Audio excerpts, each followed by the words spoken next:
দুটো কমেন্টের রিপ্লাই না দিয়ে পারছি না। একজন কমেন্ট করেছে, তোমার বোনকে কি ইন্ডিয়াতে বিয়ে দিবে?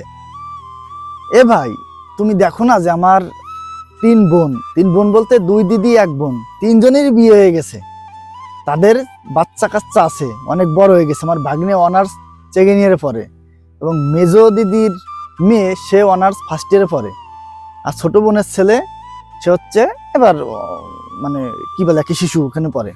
আপনি কি দেখে তাদেরকে বিয়ের কথা বলতেছেন আমি জানি না, যাওক, হয়তো বা ভুল হতে পারে তার। আরেকজন কমেন্ট করেছিল যে দাদা বাংলাদেশ থেকে কলকাতায় চলে আসো, ইন্ডিয়া চলে আসো। তো সেই কমেন্টের রিপ্লাই একজন দিয়েছে, জন্মভূমি ছেড়ে কেন সে কলকাতায় যাবে, কেন কলকাতায় আসবে। মানে এই প্রশ্নের উত্তর দিতে হলে আমার অনেক কথা বলা লাগে যে জন্মভূমি ছেড়ে মানুষ কখন অন্য দেশে চলে যেতে চায়, যে বাংলাদেশ ছেড়ে বাংলাদেশের মানুষ ইন্ডিয়াতে চলে যায়, কলকাতায় চলে যায়, কেন চলে যায়, কেন চলে যেতে হয়, এই কথা যদি বলতে যাই তাহলে অনেক বড় হয়ে যায় ভিডিও।